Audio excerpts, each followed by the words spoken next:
welcome to Koi Channel.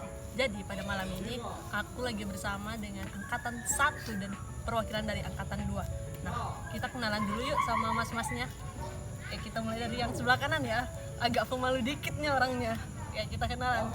Halo mas, bisa dipegang aja? Oke, perkenalkan, nama saya Andi Pradama, biasa dipanggil Andi.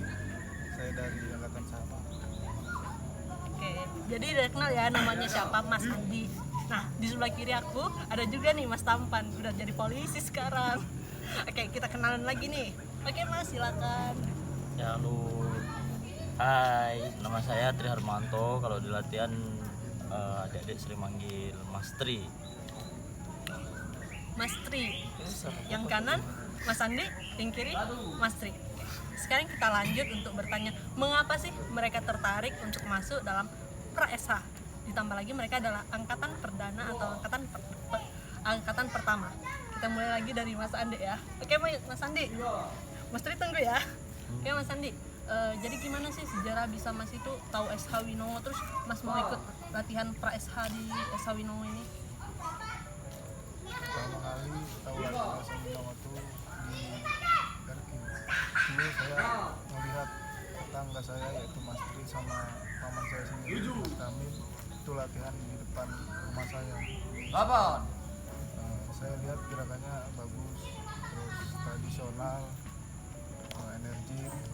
Oleh itu saya tertarik untuk latihan di SH Winongo. Mulainya dengan pra-SH. Oke, sekarang kita giliran sama Mas Tri. Gimana nih Mas Tri bisa masuk atau ikut latihan pra-SH?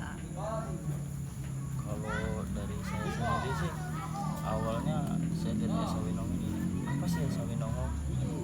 Bener nggak sih SH Winongo tuh katanya pendekar satu malam gitu kan? Saya coba, saya cari informasi, saya gali informasi, ternyata gerakan SH Winongo ini simple, tapi ibaratnya mematikan gitu. Jadi saya tertarik untuk mempelajarinya gitu. Dan saya pun udah beberapa PS yang mungkin ibaratnya saya alami latihan, hatinya cocok di sini gitu. Jadi makanya sampai sekarang pun alhamdulillah masih aktif di SH Winongo. Kalau boleh tahu nih Mas sudah ikut beberapa PS Mas? Kalau saya kurang lebih 5 PS, BS 5 PS lah. 5 PS ya. Berarti paling tertariknya ke SH Winongo ini ya. Sekarang aku ini ingin tahu tentang lebih dalam tentang angkatan 1 nih. Siapa yang mau jawab terserah. Gimana sih latihan dulu di angkatan 1, terus di mana, atau pernah nggak sih berpindah-pindah tempat angkatan 1? Di mana kan angkatan pertama, berarti baru angkatan perintis. Nah, siapa yang mau jawab boleh. Mas Andi atau Mas Tri? Mas Andi ya. Mulai dari angkatan 1 itu latihan pertamanya saya di DAM tempatnya Mas Muji. Mas Muji itu dilatih bersama Mas Rama dan Mas Rama. Di situ dulu jumlah siswanya kurang lebih 8 orang, itu pun ditambah anak kecil. Dulu waktu awal pertama kali merintis itu jumlahnya sangat sedikit, cuma dibantu anak kecil. Jadi latihan itu ya sekedarnya aja lagi, masih pertama-tama belum terlatih lengkap tentang berani. Terus lanjut ke latihan untuk mulai namanya pra-SH. Dulu yang nyambung latihan setelah dari dan itu melatih saya Mas Rudi sama Mas Rama. Dulu waktu latihan RG pun juga sama, jumlahnya masih sedikit, kurang lebih 5 atau 8 orang sama. Lanjut ke Mangsang, latihannya pindah ke Mangsang. Mangsang pun juga sama, orangnya sedikit. Terus lanjut ke Puri Agung 2. Puri Agung 2 tuh latihannya beda. Kalau biasanya kan malam, kalau di Prabang gua juga latihannya pagi, yang penting bersama Mas Budi. Terus kalau di angkatan 1 dulu latihannya bisa dibilang latihannya cukup keras lah, karena sering otomatis pasti mas-masnya mau ya sekalian jadi maksimal hasilnya. Terus pun situ banyak juga teman-teman saya sendiri di rumah tuh, karena saking cukup kerasnya latihan tuh banyak juga yang bisa Si alam lah. seleksi alam. Terus di angkatan 1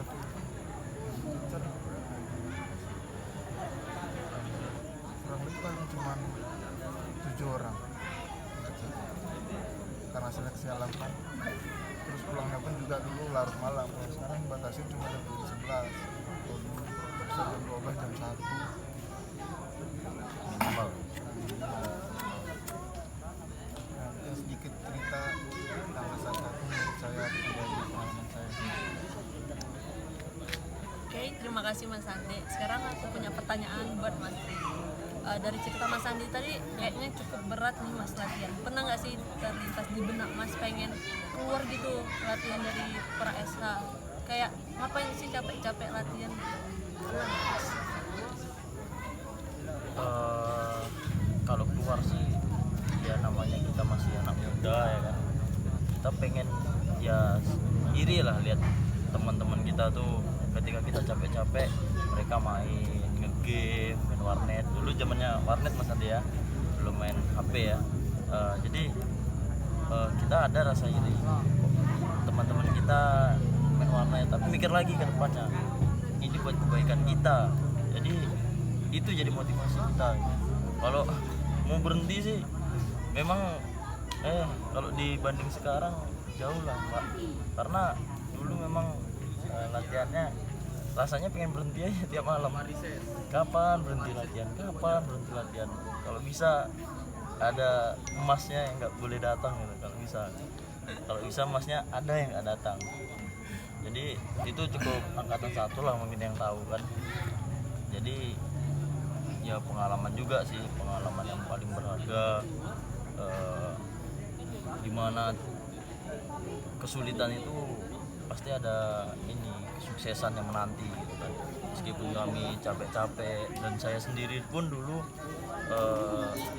latihan itu ditentang buat nggak dikecerin gitu, karena latihan baru gitu kan, latihan baru udah dikecerin, jangan sampai dikecerin dulu, nanti takutnya keluar. Memang dalam hati iya, latihan ngapain sih berat-berat, latihan cuma berdua, bertiga, terus dibantu sama anak-anak. Kalau anak-anak udah kelas 5 SD, kelas 6 masih mending. Ini anak-anak kelas, kadang masih kelas 1, kelas 2 Mas Andi ya. Jadi dalam hati ada rasa malu, cuman karena motivasi kita tinggi, ada keinginan kita untuk memajukan Esa Winongo, ingin mengetahui lebih dalam apa sih Esa Winongo, ya alhamdulillah sampai sekarang masih bisa aktif. Oke, dari cerita Mas Andi sama Mas Tri ini sangat menarik sekali ya, karena mereka tuh udah punya perasaan pengen keluar aja nih dari latihan pra SH. Nah tadi aku garis bawahi ada ucapan kejar. Nah mungkin ada teman-teman yang bukan pesilat nggak tahu nih apa arti itu kejar. Nah mungkin Mas Andi atau Mas Tri bisa jelasin apa itu arti kejar. Kayak siapa yang mau jelasin? Mas Tri. Jadi buat teman-teman yang di luar yang masih belum tahu apa sih itu kejar, apa tuh pencaksilat. Pencaksilat tuh kayak mana sih? Pencaksilat tuh gerak tradisional bela diri yang memang turun temurun dari leluhur. Dan apa sih kejar? Kejar itu ibaratnya pengesahan. Ibaratnya gimana ya? Kita udah latihan, menempuh latihan, kita buat menduduki seorang pelatih, ibarat katanya seorang pelatih. Jadi kalau jenjangnya misalnya setahun latihan baru kita dapat bisa megang adik-adiknya atau pelatih itu dengan kejar. Kalau di Esa Winongo sendiri kecer tuh apa sih? Kecer tuh ibaratnya kayak kita latihan pra-esa ini, kita ibaratnya masih adik-adik lah, belum jadi saudara. Memang udah jadi saudara, cuman masih ada tingkatan siswa sama pelatih. Nah, kalau udah dikecer itu udah ada ibaratnya nggak sedarah tapi lebih dari saudara gitu, saudara seasuhan. Sakitnya dia, sakitnya kita gitu, sakitnya kita, sakit dia gitu. Jadi itulah kekuatannya kecer tuh di situ gitu. Jadi arti kecer nih cukup dalam ya, sangat dalam malah ya. Mas Andi gimana? Setuju? Oke. Kalau gitu sekarang Mas, karena sekarang udah punya adik-adik nih, malah sekarang udah ada angkatan 7 ya Mas. Nah, Mas ada nggak sih pesan dan kesan untuk adik-adik dari angkatan 2 sampai angkatan 7 nih? Dari Mas Andi ya Mas Andi. Pesan dan kesannya buat adik-adik di bawah angkatan saya, teruslah tetap semangat latihan, jangan merasa puas dan merasa selesai, karena setelah latihan di pra itu kamu kecer, bukan berarti kamu selesai latihan, karena maka dari itu awalan kamu untuk mulai mengetahui ilmu dari SMA. Jadi nggak ada anggapan setelah selesai kecer itu udah selesai terus nggak datang lagi pelatihan, nggak mau lagi latihan, itu salah. Saya besar harapan saya yang udah kecer, yang udah jadi saudara-saudara saya semua bisa dapat kembali aktif lagi latihan. Terus juga buat adik-adik yang pra-SH ya, tetap semangat juga, karena cuma menghitung berapa bulan lagi, khususnya angkatan 6 udah menjadi saudara. Terus saja dengan semangat agar jadi saudara kita. Oke, terima kasih Mas Andi atas pesan dan kesannya untuk adik-adik dari angkatan 2 sampai 7. Gimana nih sama Mas Tri, pesan dan kesan untuk adik-adiknya? Kalau saya sendiri sih, terutama buat yang angkatan 2 sampai ke 5 ya, itu ya betul kata Mas Andi, berhenti kita setelah dikecerkan itu bukan berarti kita berhenti untuk latihan, karena setelah kita dikecerkan, disitulah kita memulai awal ilmu apa sih sebenarnya, ilmu apa gitu. Makanya kalau orang berpikirnya aku habis latihan siswa udah berhenti, itu sebenarnya salah. Setelah udah keceran salah. Itulah istimewanya Esa Winongo tuh di situ. Setelah kita dikecerkan, kita baru bisa mengetahui apa sih Esa Winongo. Terus untuk angkatan 6 dan angkatan 7 itu terus semangat, karena disitulah terutama yang masih ibaratnya generasi muda, disinilah ajang kita mencari bakat untuk masa depan. Jadi ibaratnya di pencaksilat ini bisa kita jadi atlet, bisa kita jadi ya atlet fight, atlet seni. Jadi nggak ada salahnya kita semangat untuk latihan pencaksilat, karena di luar sana pun banyak kejahatan yang nggak bisa kita duga gitu. Dan banyak juga lowongan-lowongan pekerjaan yang membutuhkan bakat bela diri, masih banyak juga kita satu, kita bisa maju karena persaudaraannya itu Mbak. Oke, menarik sekali bukan sih perbincangan kita pada malam hari ini. Selanjutnya kita langsung tutup aja nih karena udah tengah malam ya Mas. Oke, terima kasih Mas Andik sama Mas Tri udah berbagi ceritanya dengan tim Koi Channel. Mungkin adik-adik kita juga nonton, apalagi yang belum kecer nih, tetap semangat ya untuk latihan pra-SH. Jangan lupa semangat terus sampai kalian semua kecer sehingga menjadi saudara seasuhan kita. Sampai jumpa untuk dulur-dulurku. Bye bye. Dan jangan lupa untuk like, comment, share, and subscribe Koi Channel.